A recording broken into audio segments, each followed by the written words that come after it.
Dikutuk jadi tikus. Pada sekitar tahun 2005, beredar gambar ini dengan narasi bahwa itu adalah siswi SMP yang dikutuk menjadi tikus jadi-jadian karena telah durhaka menendang kepala ibunya yang sedang sholat. Ada juga narasi lain bahwa ia dikutuk karena telah melempar kitab suci Al-Quran ke arah ibunya. Namun semua itu adalah hoax karena faktanya itu adalah karya seni patung berjudul Letter Landscape yang dibuat oleh seniman Patricia Piccinini pada tahun 2003. Dalam situs miliknya, dijelaskan bahwa karya itu dibuat menggunakan bahan silikon, poliuretan, kulit hewan, dan rambut manusia. Patricia membuatnya serealistis mungkin, sesuai rancangannya menyerupai makhluk hibrida antara manusia dan hewan. Patricia sendiri mengaku benci ketika mendengar karyanya dijadikan bahan hoax. Ia pun mengubah pesan dalam karyanya itu sebagai kasih sayang timbal balik antara makhluk dengan anaknya. Sulap gagal. Video sulap gagal ini beredar di internet pada era 2000-an, menampilkan pesulap yang dalam narasinya bernama Vivian Hensley, asistennya yang merupakan istrinya sendiri yang berusia 26 tahun dengan gergaji mesin. Dalam videonya terlihat tangan dan kepala istrinya yang terus bergoyang-goyang di dalam box, memberikan isyarat ke sang pesulap bahwa ia masih belum siap menggantikannya dengan kepala palsu. Namun sang pesulap tidak melihat itu dan tetap melanjutkan aksinya memotong box, di mana itu tepat di leher sang istri. Saat box itu dipotong dengan gergaji mesin, muncul seperti cipratan darah dan sang pesulap baru menyadari bahwa kepala istrinya telah terpotong. Namun setelah ditelusuri lebih lanjut, video tersebut merupakan hoax, di mana itu merupakan iklan dari Slovakia pada awal 2000-an. Ada yang bilang bahwa itu adalah iklan asuransi, namun juga ada yang bilang itu adalah iklan untuk kepala manekin. Lalu juga nama Vivian Hensley itu tidak benar, karena Vivian Hensley yang asli adalah seorang dokter gigi berusia 43 tahun, yang juga merupakan pesulap yang meninggal karena trik menelan pisau cukur. Maling Sapi 2007. Pada akhir 2000-an, beredar video berjudul Kisah Nyata Eksekusi Maling Sapi yang ramai diperbincangkan. Isinya memperlihatkan seorang pria berkemeja biru bergaris putih yang matanya ditutup kain dan tangannya diikat ke belakang. Lalu ia dieksekusi dengan cara dipenggal menggunakan pisau kecil. Lalu ditambah narasi bahwa ia dipenggal gara-gara telah mencuri sapi di Madura. Dan di bagian akhir video muncul tulisan, "Jangan-jangan Anda juga pernah mencuri sapi." Beredar cerita lain juga bahwa korban adalah pencuri sapi yang dianggap memiliki ilmu tinggi. Namun sebagian orang menyebut bahwa video tersebut bukanlah berasal dari Indonesia, melainkan dari Timur Tengah pada tahun 2007, di mana ia sendiri dibunuh oleh teroris. Pontianak Hantu 3GP. Video Pontianak Hantu 3GP muncul pada sekitar tahun 2010-an yang pernah menjadi mimpi buruk sewaktu kecil. Video ini diunggah oleh channel Daniel Sono, berisikan kompilasi video hantu yang pada narasinya terjadi di kota Pontianak. Untuk penampakan yang ditampilkan sendiri beragam, mulai dari penampakan wajah,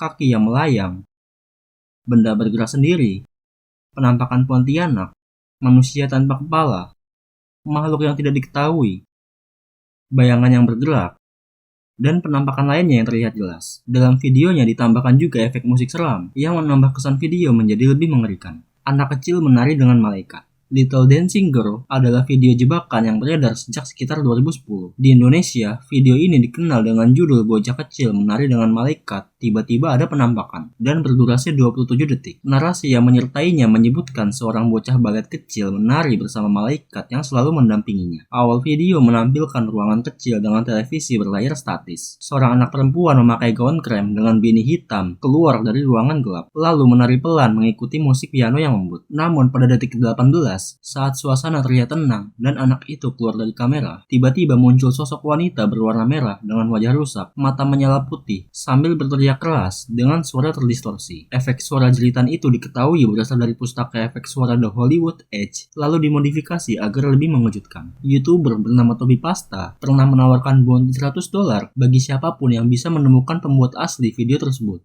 Komik Siksa Neraka. Komik Siksa Neraka menjadi bacaan populer anak-anak Indonesia sejak 1970-an hingga 1990-an. Komik ini dijual murah di depan sekolah, TPA, dan kios kaki lima. Isinya menggambarkan berbagai siksaan bagi pendosa secara sangat eksplisit, seperti lidah dipotong, tubuh diguyur timah panas, orang ditusuk dari berbagai arah, hingga dipaksa meminum darah dan nanah. Ilustrasinya sederhana, kualitas cetaknya rendah, tetapi adegan rasanya detail dan mudah dipahami anak-anak. Banyak pembaca yang masih duduk di bangku SD mengaku mengalami mimpi buruk, ketakutan berlebihan, dan rasa bersalah setelah membacanya. Komik ini awalnya terinspirasi dari terbitnya Taman Firdaus pada 1961, lalu berkembang dengan fokus lebih besar pada gambaran neraka karena dianggap efektif sebagai media dakwah. Pada masa sentimen anti-barat, komik religi justru didukung pemerintah dan lolos sensor. Sebagian isi komik disebut merujuk pada kitab seperti Udukulu Jain, meski beberapa ulama kemudian mempertanyakan keabsahan sumber hadisnya. Terlepas dari tujuannya, visualisasi kekerasan yang dikonsumsi anak-anak dalam usia dini meninggalkan trauma mendalam bagi banyak generasi. Dokumenter Bondowoso. Video misteri Bondowoso mulai beredar sekitar tahun 2005 dalam bentuk VCD bajakan yang dijual di pinggir jalan. Video ini dikemas seperti dokumenter serius, diawali narasi sejarah Bondowoso yang tenang dan meyakinkan. Lalu perlahan beralih ke kisah dunia gaib. Ditampilkan adegan ritual pemanggilan arwah di area makam, disertai rekaman yang disebut sebagai penampakan kuntilanak, pocong, dan genderuwo. Gambar tersebut direkam dengan handycam, sebagian menggunakan mode infrared dengan suara latar jangkrik dan efek mendadak yang meningkatkan ketegangan dalam video. Naratornya berbicara dengan nada datar dan yakin, menyebut rekaman itu asli tanpa rekayasa. Pada masa internet dan verifikasi informasi masih terbatas, banyak anak-anak dan remaja mempercayai video sepenuhnya. Mereka menonton bersama teman dalam suasana gelap, lalu mengalami ketakutan berlebihan, sulit tidur, dan takut ke kamar mandi sendirian. Video ini viral dan membuat kota Bondowoso sempat dijuluki kota hantu. Sejumlah warga ada juga yang merasa dirugikan karena citra daerahnya berubah akibat tayangan tersebut. Mobil menuruni bukit. Iklan mobil yang menuruni bukit merupakan bagian dari kampanye Wide Awake yang diluncurkan oleh perusahaan kopi Jerman yaitu Kaffee pada April 2004. Iklan ini diawali dengan suasana yang damai, di mana mobil melaju perlahan di perbukitan hijau dengan musik dan gambar yang menenangkan. Namun tiba-tiba adegan itu mendadak dipotong oleh kemunculan zombie yang diperankan oleh aktor Brad Johnson yang berteriak keras ke arah kamera, lalu diakhiri dengan logo dan slogan produk. Konsep ini dibuat untuk meniru sensasi kaget dan melek seperti efek kafein setelah minum kopi. Kampanye tersebut sebenarnya memiliki banyak versi, seperti tema golf, pantai, dan memancing. Bahkan ada juga yang menampilkan gargoyle. Namun yang paling dikenal dan paling banyak di-share adalah versi mobil yang menuruni bukit. Episode Teletubbies. Teletubbies adalah kartun anak-anak lucu dengan 4 karakter warna-warni yang khas. Namun dari yang saya ingat, ada episode dari Teletubbies yang membuat banyak anak-anak ketakutan dan mengalami mimpi buruk. Pertama, episode The Lion and the Bear, di mana tayang pada awal 1997 dan menjadi salah satu episode paling kontroversial. Adegannya menampilkan 2 karakter kayu, yaitu singa dengan gigi besar dan menakutkan, serta beruang berbulu coklat. Mereka bergerak di atas skateboard dan muncul tiba-tiba, disertai musik menegangkan dan suara yang menakutkan. Banyak orang tua mengeluh karena adegan ini terlalu menakutkan dan tidak sesuai untuk anak-anak. Akibatnya beberapa negara melarang tayangannya atau menayangkan versi yang diedit dengan musik lucu, suara efek yang lebih aman, dan gerakan karakter yang lebih cepat sehingga tidak menakutkan. Lalu kedua, ada episode The Magic House yang adegannya menampilkan Puppet Man yang tinggal di rumah merah muda dengan 4 jendela. Ia muncul dari jendela sambil bernyanyi dalam bahasa Gibberish, ditambah dengan ekspresi boneka yang terlihat sangat aneh. Adegan ini juga disertai lampu yang mati dan menyala, serta rumah yang muncul dan menghilang. Dulu banyak anak-anak yang menganggap karakter Puppet Man ini sangat menakutkan karena kemunculannya yang terbilang cukup aneh. Episode Lawang Sewu Dunia Lain.